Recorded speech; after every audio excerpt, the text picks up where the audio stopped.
오늘 우리에게 주시는 하나님의 말씀은 사사기서 21장 25절 말씀입니다. 제가 봉독해 올리겠습니다. 그때 이스라엘의 왕이 없으므로 사람이 각기 자기의 소견에 옳은 대로 행하였더라. 옆에 사람 인사하세요. 여호와 살롬. 하나님 평강이 있기를 바랍니다. 지난주에 전쟁을 알게 하시려고 했는데 오늘은 내전입니다. 외부와의 전쟁이 아니고 안에서 일어난 전쟁인데요. 우리 하루하루가 전쟁이죠. 사실 영적인 전쟁입니다. 마귀하고 싸워야 되고, 나 자신과 싸워야 되고, 환경하고 싸워야 되고요. 정은주 목사님이 그런 비유를 드시더라고요. 우리 몸에는 모든 신체가 기능이 다 있는데, 코는 코, 입은 이 기능이 다 있는데, 남자의 젖가슴은 뭔 기능으로 해놨는지 모르겠다, 이렇게 얘기하시더라고요. 그렇죠. 남자의 젖가슴은 아무도 쓸모없는 건데, 그래서 심장 멈췄을 때 막 그 펌프질 하는데 여기를 눌러라고 그렇게 표시되어 있다, 뭐 이렇게 해석하더라고요. 모든 기능에는, 모든 그 지체에는 기능이 있겠죠. 자기 역할을, 고유 역할을 있겠죠. 우리가 이 마귀가 모든 부분에 우리를 다 공격해 오기 때문에 영적으로 무장해서 마귀하고 싸워서 잘 이겨야 되겠는데, 이 코로나19가 너무 길어지면서 참 많이 지치고 힘든 가운데 계시죠.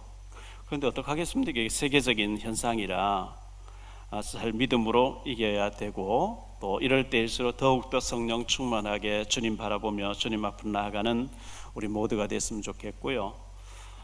저는 이제 원래 성경을 많이 읽어야 되겠다 이렇게 생각하고 한 달에 한두 곡씩 하려고 이렇게 생각하고 있어요. 그래서 1월 달에 성경 한두 곡 신구약했고, 지금 2월 중순이 됐는데 이사야서를 이제 창세기부터 읽어서 이사야서를 읽고 있으니까 2월 달에도 한독을 할 것 같습니다. 그래서 올해 말까지 12독 이상 이렇게 12독 이상 하게 됐으면 하는 바람으로, 물론 이제 뭐 다른 신방도 해야 되고 또 다른 책도 많이 읽어야 되고 뭐 운동도 해야 바쁘지만, 하나님 말씀에 푹 빠져가지고 읽고 하는데 얼마나 힘이 나는지 모르겠어요.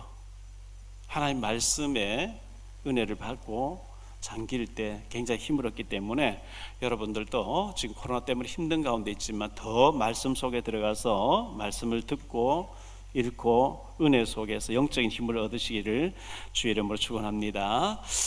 이스라엘 백성들이 애굽에서 노예 생활하다가 하나님의 은혜로 모세를 보내주셔가지고 양의 피를 바르고 출애굽했습니다. 절대 불가능한 일이 절대 가능하게 바뀌어서 출애굽했는데, 노예 근성이 남아있잖아요. 400년 동안 노예 생활하면서 그 노예 체질이 남아있고 생각이 남아있거든요. 그래서 제사장 나라로 쓰겠다는 그 언약은 붙잡지 않고 원망 불평이 계속 나오게 되고, 하나님의 기적을 계속 체험하면서도 애굽으로 돌아가자 이 생각이 안 바뀌니까 굉장히 어려움 당하죠. 예배가 없어져 있었기 때문에 하나님 광야에서 예배 생활을 이제 실습시키죠. 성막을 만들어라, 새 절기를 알아야 된다, 안식일을 기억해라, 언약궤를 만들어 놓고 언약궤 중심으로, 그리고 후손들을 믿음으로 양육해라, 이런 이제 언약의 말씀을 계속 주시는데, 이 광야 40년 동안을 통해서 언약 가진 후대를 못 만들어내면 너희 인생이 실패된다. 왜냐하니까 애굽에서 나온 사람들 잘 안 되거든요. 체질 안 바뀌거든요. 그래서 신명기 6장 4절로 9절에 모세의 인생 결론이라 할 수 있겠죠. 이스라엘아 들으라, 우리 하나님 여호와는 오직 유일한 여호와이시니 너는 마음을 다하고 뜻을 다하고 힘을 다하여 내 하나님 여호와를 사랑하라. 오늘 내가 네게 명하는 이 말씀을 너는 마음에 새기고 내 자녀에게 부지런히 가르치며 집에 앉았을 때든지 길을 갈 때든지 누워있을 때든지 일어날 때든지 이 말씀을 강론할 것이며, 너는 또 그것을 내 손목에 메어 기호를 삼으며 내 미간에 붙여 표를 삼고 또 내 집 문설주와 바깥문에 기록할지니라. 어릴 때 우리 자녀에게 완전히 하나님의 언약, 복음, 이 언약으로 각인시키지 아니하면 어른 되면 힘들어요. 그게요. 어릴 때 일어날 때도 누워있을 때도 길 갈 때 계속해서 말씀으로 각인시켜라, 이렇게 말씀한 거죠. 이 모세로부터 언약의 바톤을 이어받은 여호수아가 가나안 땅에 들어갔습니다. 근데 가나안 땅 들어가기 전에 모세가 이제 죽게 되지요. 자기 이제 할 일 다 하고 죽게 되는데, 신명기 34장 5절로 7절에 보면, 이에 여호와의 종 모세가 여호와의 말씀대로 모압 땅에서 죽어 벳부엘 맞은편 모압 땅에 있는 골짜기에 장사되었고 오늘까지 그의 묻힌 곳을 아는 자가 없느니라. 모세가 죽을 때 나이 120세였으나 그의 눈이 흐리지 아니하였고 기력이 쇠하지 아니하였더라. 서울대학교 김범석 교수가 쓴 어떤 죽음이 삶에게 말했다, 이 책을 읽어보면서 유명한 교수님이었던 박사님이 이제 나이가 80 넘어서 90대 가면서 암이 걸려서 이분의 김범석 교수에게 치료를 받기, 항암제를 맞기 위해서 왔다는 거죠. 이 교수님 부부에게 무남 동료 외동딸이 있는데 그 딸이 또 60세가 넘어서 할머니가 되어졌는데, 이 교수님이 암이 걸렸는데 교수님과 교수 부인 되시는 사모님이 두 분 다 치매가 같이 왔다는 거죠.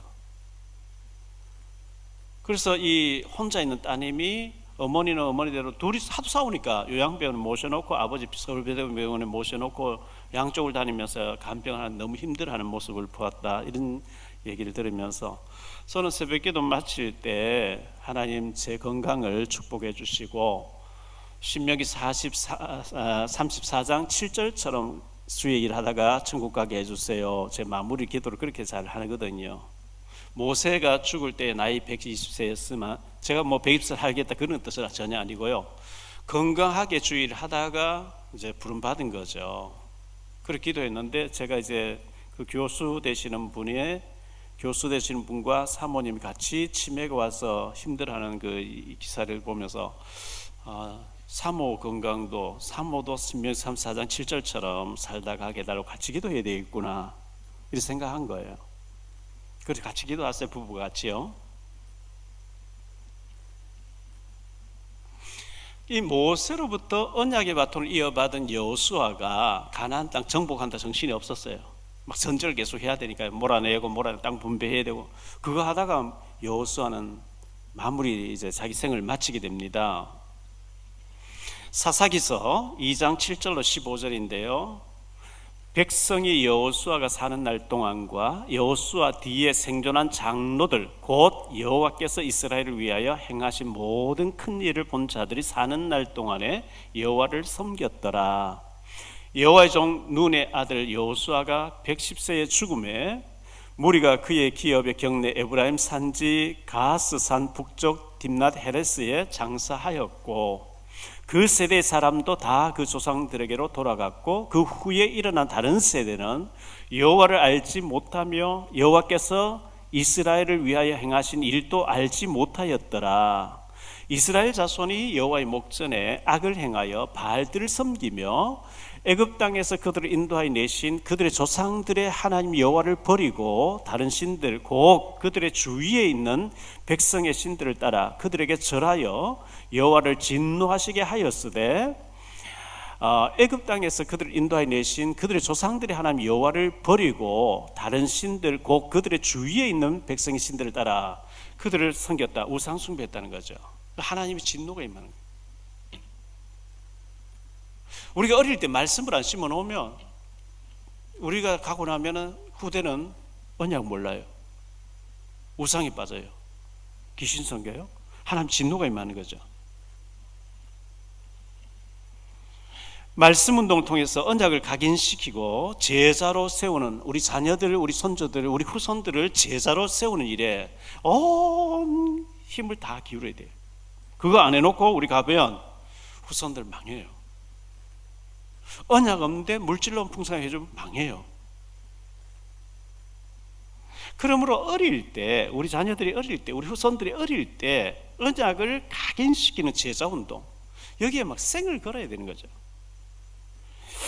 야곱이 요셉을 어릴 때 복음으로 각인시켰습니다. 요게벳이 모세를 젖될 때까지 언약을 각인시켰습니다. 한나가 사무엘을 어릴 때 복음으로 각인시켰습니다. 이새가 다윗을 어릴 때 복음으로 키워냈습니다. 이렇게 봤을 때 우리 교회 안에 성교원에서 애기 엄마들이 애들 뭐 어디 맡겨놓고 돈 벌러 갈 수도 있는데 우리 아이들에게 어릴 때 이 복음을 각인시키지 못하면 평생 안 되니까, 그래서 아이들 자체적으로 막 이렇게 말씀으로 양육하는데 얼마나 잘하는지 몰라요. 진짜 중요한 일이죠. 해야 됩니다. 아이들 뭐 어린이집 맡겨놓고 복음 없는데 맡겨놓고 돈 몇 푼 번다고 그 애들 어릴 때 방치시켜버리면 얼마나 후회되는지 모르죠. 세상 말이 3살 버릇 80 간다 이런 얘기가 있잖아요. 어릴 때 평생 가버리거든요. 우리가 교회에서 성교원을 좀 제대로 할 수 있는, 유치원 할 수 있는 환경도 되어져서 아기 때 엄마들이 와서 어릴 때 복음으로 우리 교사들이 준비돼서 다져주는 그 일도 참 우리가 해야 될 일들인데요. 어릴 때가 중요합니다. 150여 년 전에 서양에 있는 사람이 우리나라 와서 조선을 둘러보고 조선은 희망이 없다, 너무 비리가 많고 충신이 나오면 역정 만들어버리고 감옥 보내버리고 아부하는 사람 많고 서민들은 너무 게으르고, 그렇게 책에다가 썼는데 이분이 만주에 가서 연변 조선자치주 용정시 옆에 있는 명동촌에 가보니까 깜짝 놀란 거죠. 똑같은 조선민족인데 만주에 와서 사는 사람들은 완전히 엘리트로 사는 거예요. 학교를 세우고 문화관을 세우고 거기서 완전히 막 교회를 세우고 너무 잘 사는 거예요. 중국 사람과 게임이 안 될 잘 사는 거예요.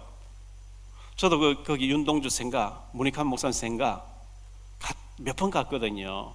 지금 뭐 관광지로 잘 꾸며놨어요. 그 명동촌에 가면 김야견 목사님이면서 원래 북한 회령에서 나온 분들이죠. 건너온 분들인데 명동촌 교회를 꾸며놨는데요. 그분이 독립운동을 많이 하신 분이에요. 김야견 목사님이요. 그분이 평생에 자기 그 삶을 강조한 것이 나의 삶이 유언이다. 크게 적어놨어요. 나의 삶이 유언이다. 따로 유언할 필요 없다. 내 삶이 유언이다. 이게. 평생 독립운동하면서 평생 이 후대 사회를 하면서 족을 위해서 살다 갔거든요.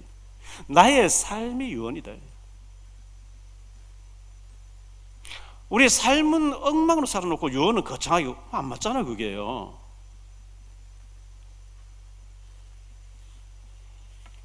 정말 우리 후손들 믿음으로 하나님을 경외하고 또 사람들을 사랑하는 언약의 사람을 키워내는 우리 모두가 되기를 주의 이름으로 축원합니다. 자, 오늘 3가지 말씀을 드리려고 한 첫째, 먼저 거듭나는 하나님을 만나는 체험해야 됩니다.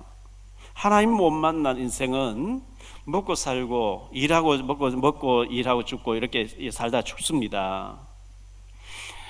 우리가 하나님 만나야 되는데요. 우리가 복음을 통해서 말씀을 통해서 정확한 말씀을 통해서 어떻게 하나님 만나느냐?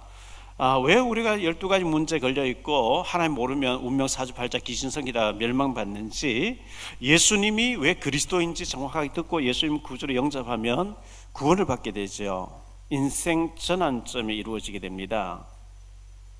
복음을 통해서 하나님 만났다, 하나님 자녀가 됐다, 예수님이 나의 주인으로 와 계시다. 굉장한 인생의 혁명인데요. 인생의 전환점이 이루어지게 됩니다.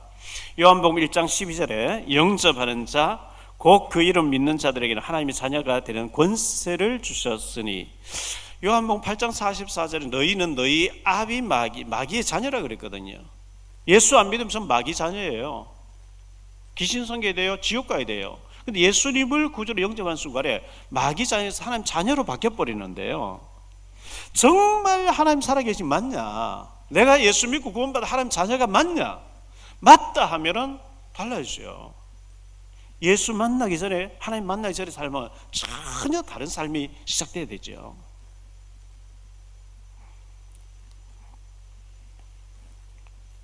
그리고 정확한 복음을 계속 지속해서 듣게 되면 인생 재해석이 되는 게 맞습니다. 내가 이렇게 밥만 먹고 세상적으로만 살다가 죽어서 천국이나 가는 그런 삶을 살아서 되겠냐? 인생 재해석을 하나님 앞에서 해야 돼요.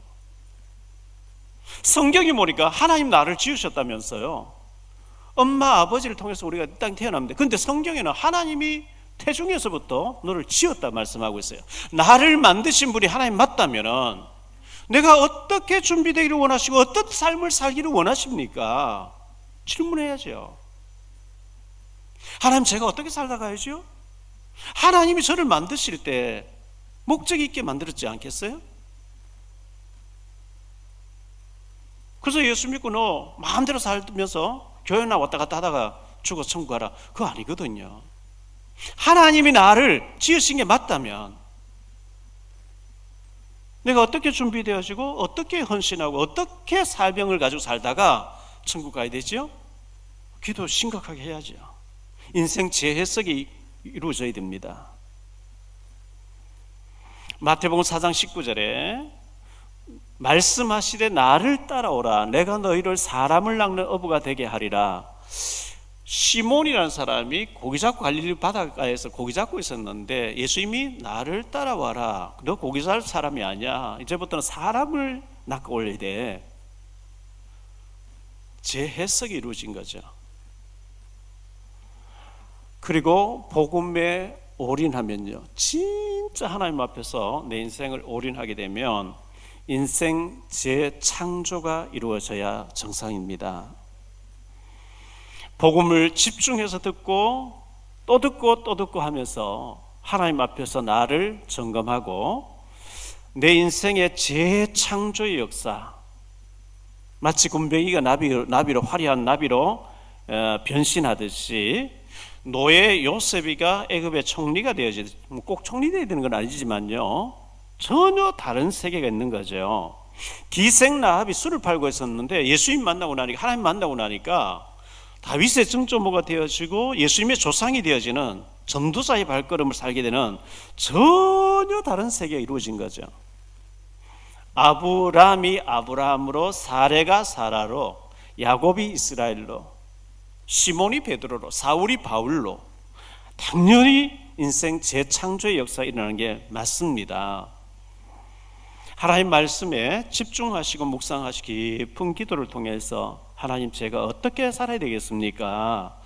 기도하면서 응답 받으시기를 바라고요. 요한복음 3장 1절로 3절에 니고데모라는 사람이 사내들인 공회의 의원입니다. 요즘 우리식으로 말하는 국회의원입니다. 또 랍비라고 하는 선생이라고 하는 칭함을 받았는데 이분이 예수님 찾아오셨습니다. 그런데 바리새인 중에 니고데모라는 사람이 있으니 유대인의 지도자라.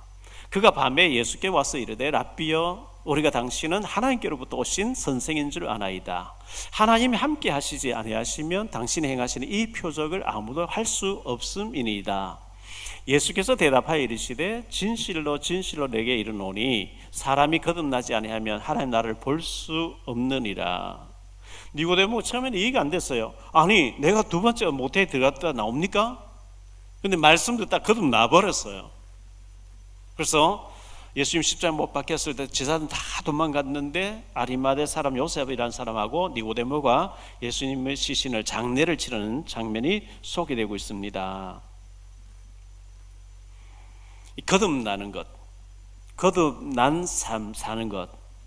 사도행전 9장 1절로 22절에 바울이 예수님 만나게 되죠. 사울아 사울아, 네가 왜 나를 박해하니? 주여, 니시옵니까? 난 네가 박해하는 나사렛 예수라.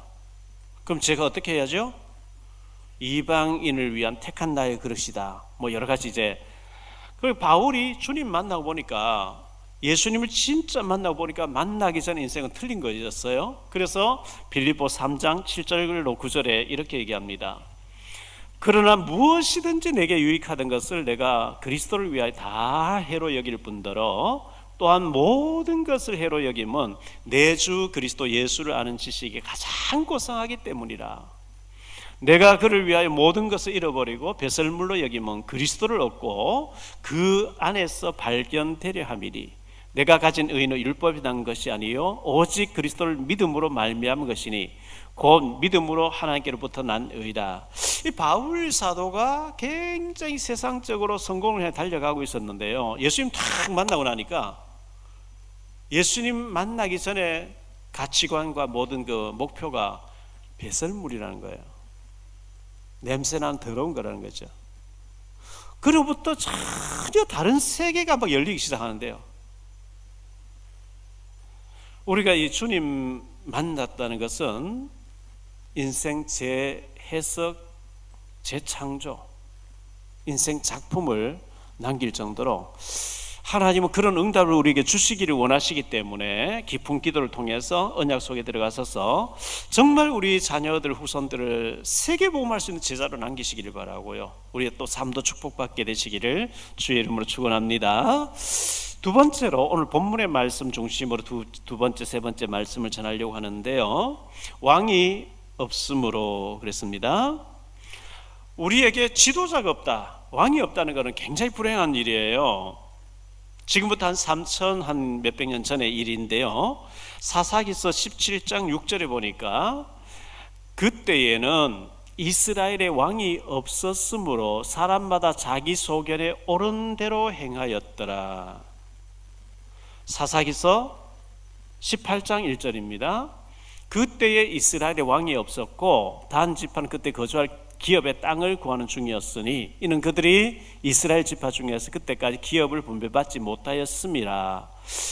그때에는 이스라엘 왕이 없었다. 19장 1절에요. 이스라엘의 왕이 없을 그때에 에브라임 산지 구석에 거류하는 어떤 레위 사람이 유다 베들레헴에 첩을 맞이하였더니 이렇게 얘기하고요, 오늘 마지막 장 마지막 절에도 그때에 이스라엘의 왕이 없으므로 사람이 각자 자기의 소견에 옳은 대로 행하였더라. 왕이 없었다, 지도자가 없었다, 이렇게 말씀합니다.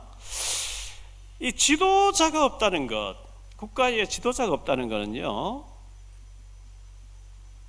부모 없는 고아와 같아요. 여러분, 어린 아이가 있는데 부모 없으면 어떻게 될까요? 목장에 양들이 많이 있는데 목자가 없으면 어떻게 될까요? 그와 같은 거예요.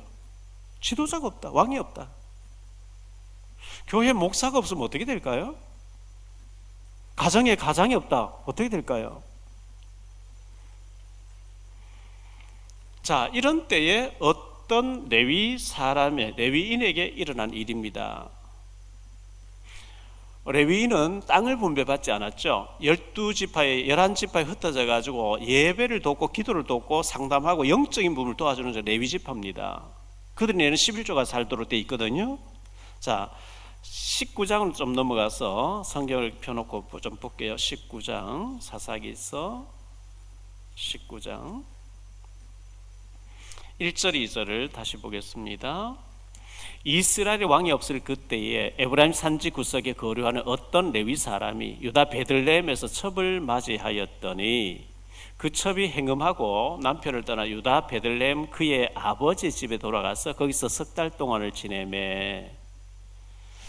이 레위 지파의 사람이 에브라임 산지에 살고 있어요.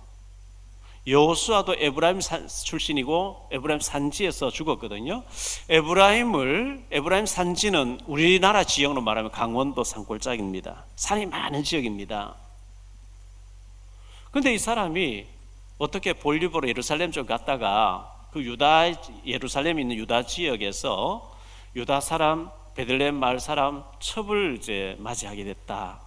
본 부인이고 있고 첩을 이제 이렇게 맞이했는가 봅니다.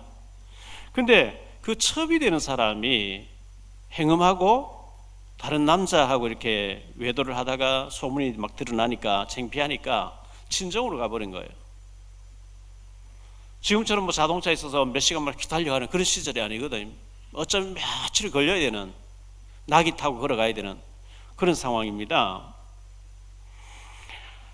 그 친정에 돌아가서 이제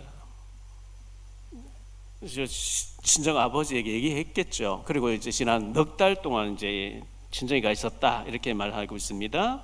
자, 여기에 이 레위 남자가 그 첩을 찾아오려고 가게 된 것이 3절 4절에 나옵니다. 3절을 제가 볼게요. 그의 남편이 그 여자에게 다정하게 말하고 그를 데려오고자 하여 하인 한 사람과 나귀 2마리를 데리고 그에게로 가매 여자가 그를 인도하여 아버지의 집에 들어가니 그 여자의 아버지가 그를 보고 기뻐하니라. 그의 장인 곧 그 여자의 아버지가 그를 머물게 하매 그가 3일 동안 그와 함께 머물며 먹고 마시고 거기서 유숙하다가 넷째 날 아침에 일찍 일어나 떠나고자 하는데 그 여자의 아버지 자꾸 더 오늘 하루 더 대접받고 내일 떠나라.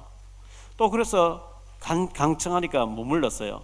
자, 8절에 보니까 5째 날에 아침에 일찍이 일어나 떠나고자 하매 그 여자의 아버지가 이르되 청하노니 그대의 기력을 돋우고 해가 기울도록 머물라 하므로 두 사람이 함께 먹고 그 사람이 첩과 하인과 더불어 일어나 떠나고자 하매 그의 장인 곧 그 여자의 아버지가 그에게 이르되 보라 이제 날이 저물어 가니 청하건대 이 밤도 유숙하라. 보라 해가 기울었느니라.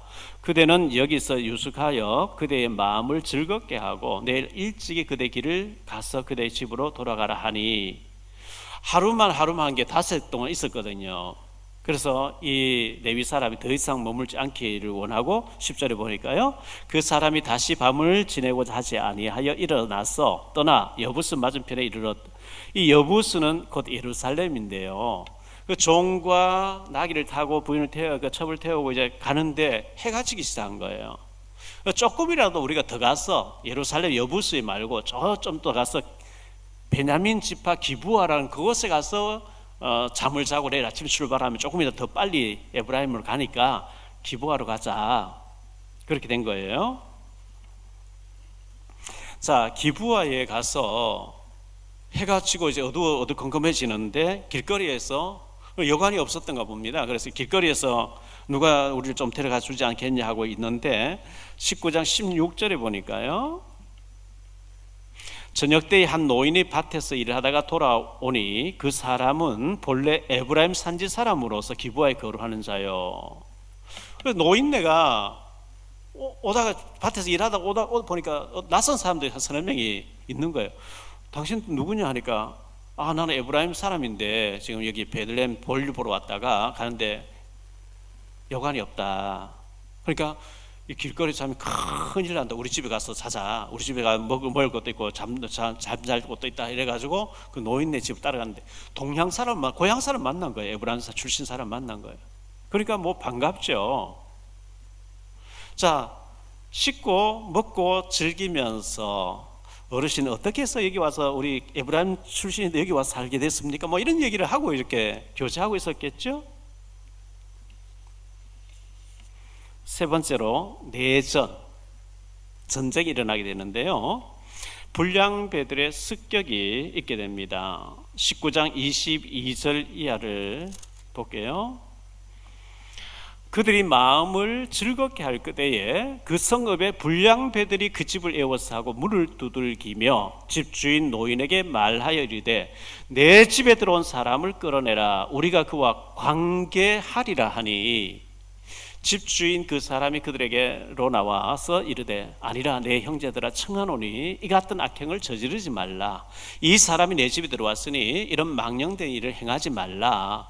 보라 여기 내 처녀딸과 이 사람의 첩이 있은즉 내가 그들을 끌어내리니 너희가 그들을 욕보이든지 너희 눈에 좋은 대로 행하되 오직 이 사람에게는 이런 망령된 일을 행하지 말라 하나 무리가 듣지 아니하므로 그 사람이 자기 첩을 붙잡아 그들에게 밖으로 끌어내매 그들이 그 여자와 관계하였고 밤새도록 그 여자를 능욕하다가 새벽 미명에 놓은지라.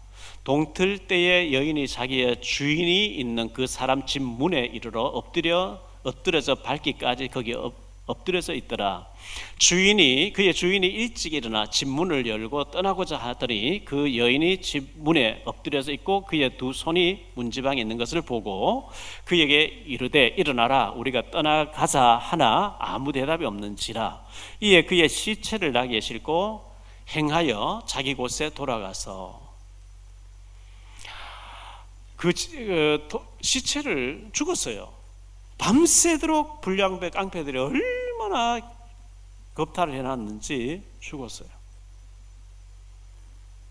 그건 뭐 남편 된 사람의 마음에 얼마나 가슴에 불이 붙었겠어요.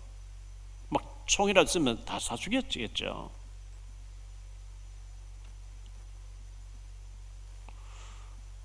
네 집 온 사람 끌어내라, 우리가 관계하리라, 동성애 하겠다는 이게 얼마나 타락되어 있었는지요.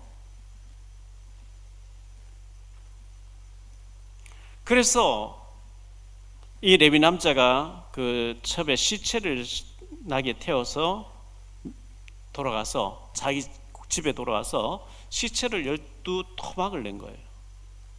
손은 손대로, 팔은 팔대로, 다리는 다리대로 12토막을 내서 12지파 지도자들에게 보냈어요. 그래서 미스바에 모이라 한 거예요. 그 미스바는 우리로 말하면 여의도나 광화문 광장 같은 이런 곳인데요. 미스바를 모여라. 19장 29절입니다. 29절 30절 볼게요. 그 집에 이르러서는 칼을 가지고 자기 첩의 시체를 거두어 그 마디를 찍어 12덩이에 나누고 그것을 이스라엘 사방에 두루 보내매 그것을 보는 자가 다 이르되 이스라엘 자손이 애굽 땅에서 올라온 날부터 오늘까지 이런 일은 일어나지도 아니하였고 보지도 못하였도다. 이 일을 생각하고 상의한 후에 말하자 하니라. 이래가지고 전 백성의 좀 괜찮은 사람들이 다 미스바에 모였어요. 무슨 일이냐? 이런 일이 벌어졌다. 이래가지고 이제 내전이 일어나게 되는데요. 내전, 전쟁이 일어났어요. 미국에서 아브라함 링컨이 노예를 해방시키겠다 하니까 지주들이 말이죠. 돈 많은 사람들이 노예들을 몇 명부터 시작해서 몇백 명씩 거느린 지주들이 못 내놓겠다, 절대 해방하면 안 된다, 이래가 남북 전쟁이 일어났죠. 내전이 일어났잖아요. 그와 같이 지금 내전이 일어나게 되는데요. 20장 17절 이하를 좀 볼게요. 베냐민 자손 외에 이스라엘 사람으로 칼을 빼는 자의 수가 40만 명이 다 전사더라. 전사. 이스라엘 자손이 일어나 베델에 올라가서 하나님께 여쭈어 이르되 우리 중에 누가 먼저 올라가리까? 그래서 이들이 이제 11지파가 모여서 베냐민 사람에게 연락해서 그 불량배들을 끌어내라. 우리가 그 처리하고 그 불량배면 우리 처리하면 된다. 그런데 그 베냐민 사람들이 자기 고향 사람들, 자기 마을 주민들이라고, 자기 지역 사람이라 못 내놓게 된 거예요. 아니, 이런 악을 행한 사람 못 내놓으면 되겠냐? 내놔라. 못 내놓는다. 그럼 싸워야 된다. 싸우자. 이래 돼가지고 11지파 대 한 지파가 싸우기 시작하는데, 그래서 11지파가 하나님께 우리 중에 누가 먼저 올라가? 유다가 먼저 올라가 쳐라, 이런 거예요. 유다가 야곱의 넷째 아들 아닙니까? 요셉이가 총리인데 동생이라 하지 않고 요셉이가 너희는 정탐꾼이다 막 이렇게 나왔거든. 너희 막내 동 데려오면 내가 정탐이 아닌 줄 알겠다. 그런데 이제 아버지를 야곱을 설득해서 베냐민 데려갔는데 요셉 베냐민 자루에 은잔이 나왔단 말이죠. 그리고 그 형들 10명 돌아와서 얘가 안 가면요 우리 아버지 그냥 베냐민 없는 거 보고 그냥 죽습니다. 나를 노예로 삼고 얘를 돌려보내 주십시오. 그걸 말했던 사람 유다거든요. 이래가지고 요셉의 친동생 베냐민하고 유다가 남쪽 유다 남쪽을 이루어요. 북쪽 이스라엘 10집하고 이 가장 친한 유다가 먼저 가서 쳐라. 잘못된 건 너희가 친하다고 하지 말고 먼저 쳐라. 이 나온 거예요. 그래서 유다가 올라가 치는데 그날 사건이 어떻게 보면 21절에 보니까요. 이스라엘 연합군대에 2만 2천 명이 베냐민이 패해서 죽는 거예요.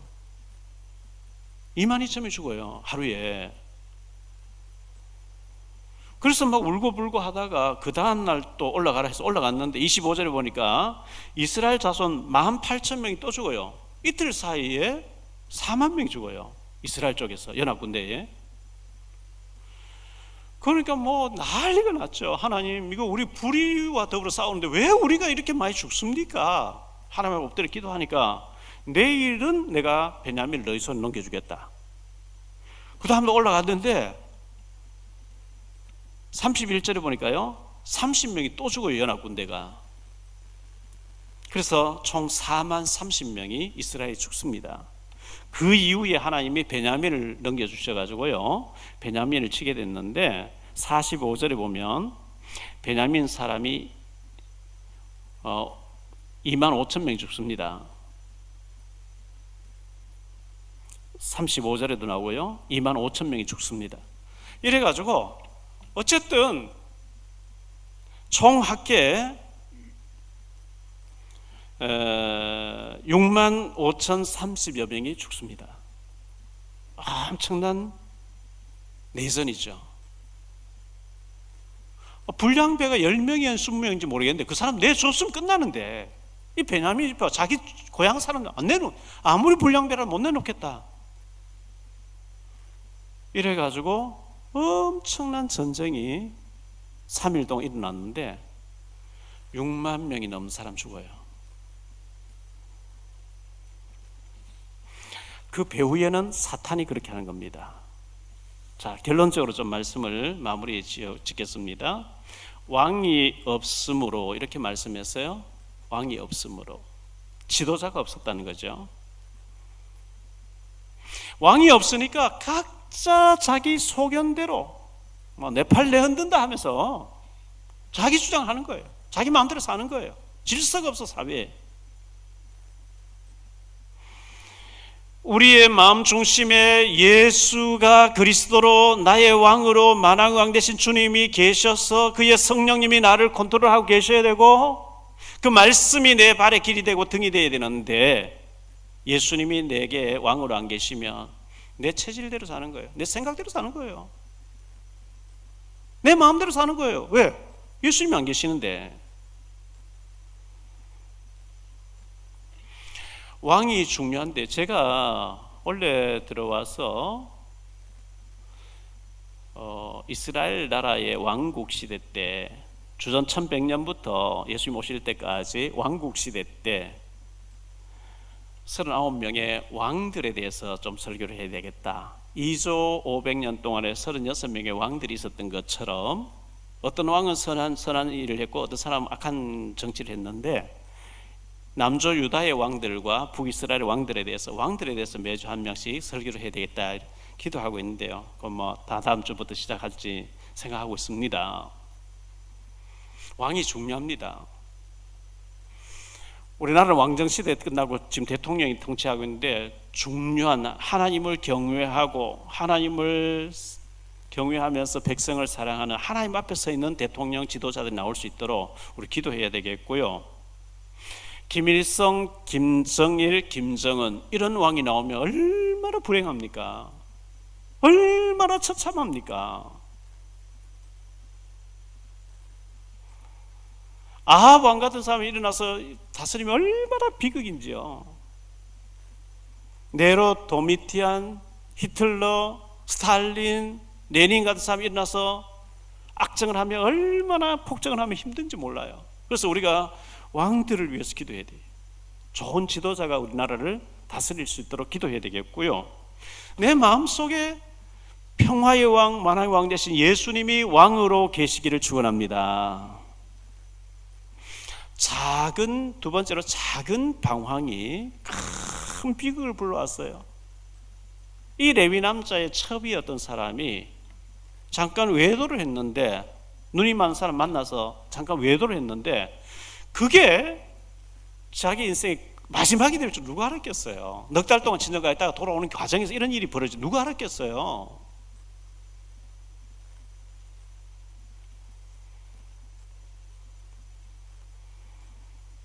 엄청난 비극이었죠. 그리고 잘못된 판단들이 있었는데요. 베냐민 사람들이 누군지 알거든요. 그 불량배들. 잡아서 그날 저녁에 가다메드 사람 딱 묶어서 넘겨주면 끝나는데, 내 고향 사람들이 내 마을 사람들이라고 못 내놓겠다, 전쟁하자. 무슨 그게 전쟁의 의미가 있습니까?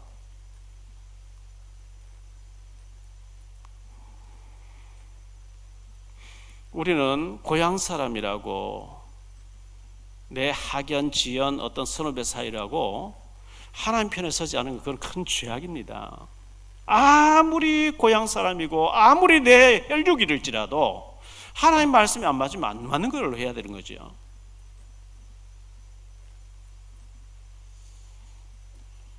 베드로전서 2장 9절에 보면요, 그러나 너희는 택하신 족속이요 왕같은 제사장들이요 거룩한 나라요 그의 소유가 된 백성이니 이는 너희를 어두운 데서 불러내어 그의 기이한 빛에 들어가게 하시니 아름다운 덕을 선포하게 하려 함이라. 우리 자신이 왕같은 제사장, 그리스도의 삼직이 우리에게 와 있다 그랬어요.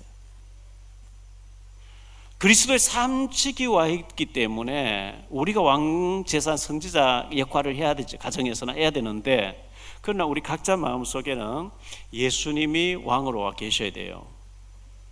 내가 막 혈기를 부리는데 내 속에 계신 성령님이, 예수님의 보혜사 성령님이 너 왜 혈기 내는데? 컨트롤 해 주셔야 돼요. 너 지금 왜 그 말 하지? 컨트롤 해 주셔야 돼요.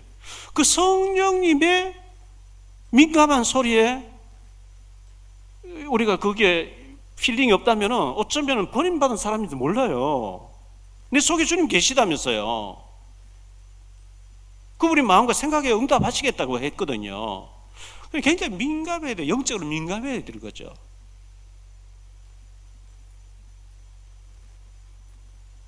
그분이 내 속에 주인으로 왕으로 안 계시면 내 소견대로 하는 거죠. 내 생각대로 하는 거죠. 잘못된 강인대로 하는 거죠. 뭐. 왜? 그분이 안 계시니까.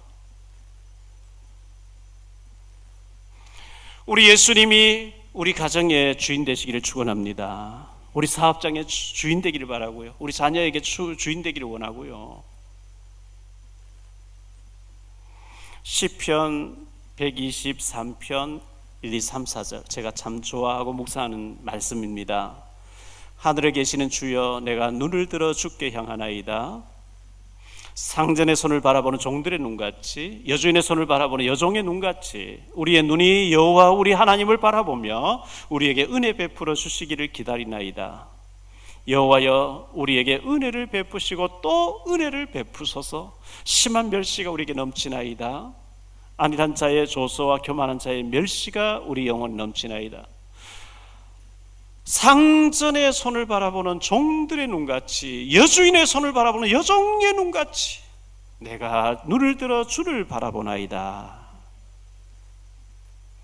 여러분, 우리의 영안이 주님을 바라보는, 주님께 시선이 집중되어 있는 저와 여러분 되기를 축원합니다. 주님의 컨트롤을 받으셔야 돼요.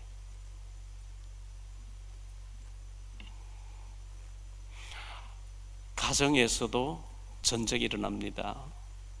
자녀와의 관계에서도 영적인 전쟁이 일어납니다.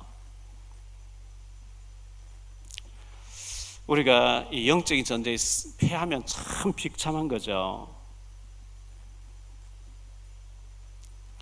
부모도 자녀도 손주도 하나님 말씀에 토달면 안 되거든요. 우리가 막 의견 충돌이 나다. 말씀 뭐라고 되어 있지? 말씀 앞에 토달면 아멘. 말씀이 이래 돼. 아멘. 그걸 끝내야 돼요. 우리의 절대적인 이 잣대, 캐논, 이 성경 말씀, 하나님 말씀에 토를 달면 안 돼. 하나님 말씀 그렇지만 내 생각 이러면 안 돼요. 내 생각을 있지만 하나님 말씀 이러면 그건 맞는 거거든요.